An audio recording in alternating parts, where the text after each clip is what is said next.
Hello dear students, today I am here with the next video of chapter Structure and Function of Living Organisms Plants. In this video we are going to study about an important part of the plant, that is the flower. Flower is the colorful and attractive part of the plant. It differs in their shape, size, color and smell.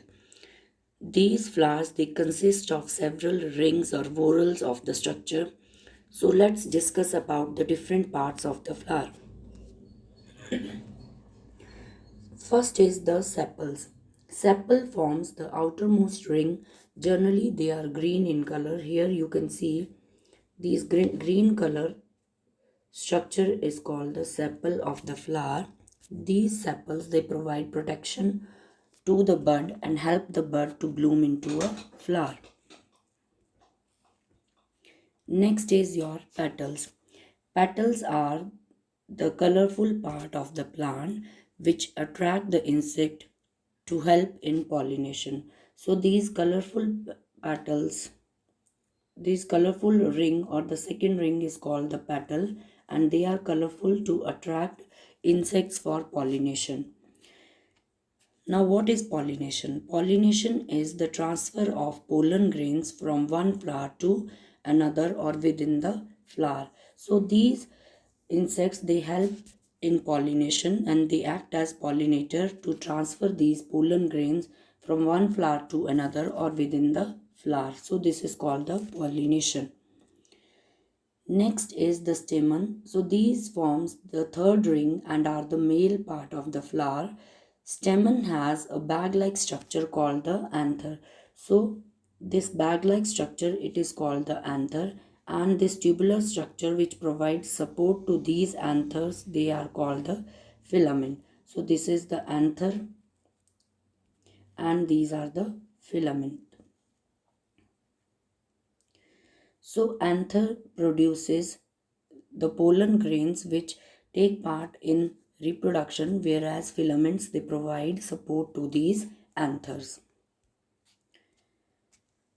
Next is your the female part, pistil or carpel.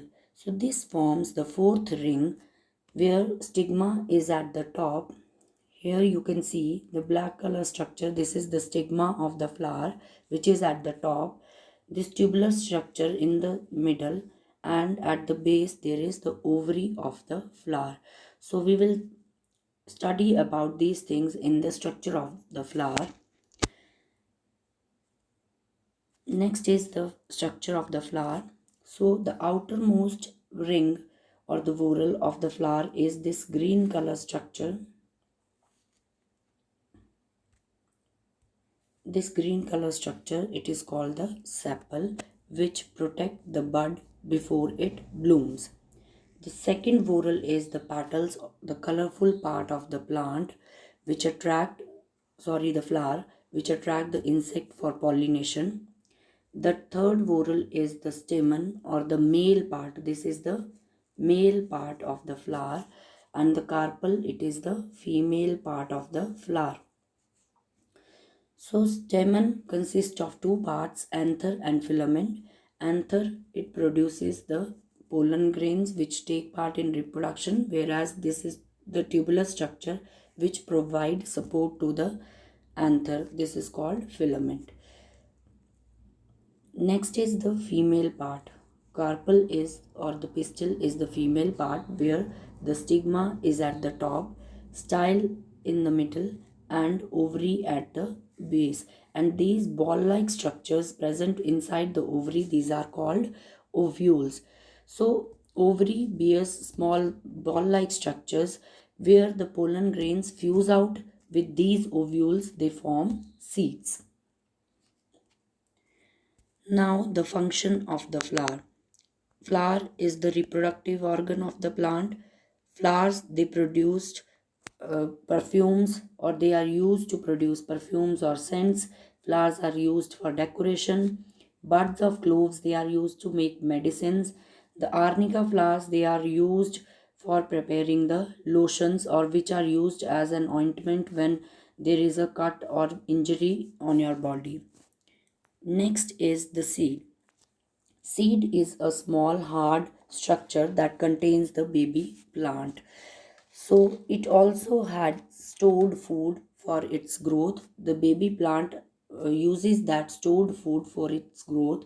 When the seed finds the moist soil, it germinates and give rise to a young plant called the seedling.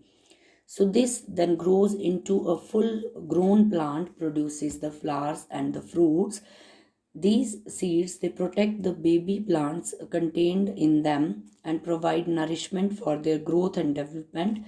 Seed dispersal helps in the distribution of different species and help them to grow in a better way. Next is the fruit. So, when the process of pollination takes place and the fertilization occurs, means when the ovules and the pollen grains they fuse out, the process of fertilization takes place, the ovary grows into a fruit. So, what is a fruit? A fruit is defined as a mature or ripened ovary. So, dear students, keep this in mind that fruit is a ripened ovary. It is a ripened ovary. So, now what is the function of the fruit? It protects the seed against injury and other unfavorable climatic conditions. It helps in the dispersal of the seed. It stores food materials, and fruit is the edible part of the plant. So that's all in this chapter. Now next is your chapter changes around us. So tomorrow I will post that video on your YouTube channel. Thank you and have a nice day.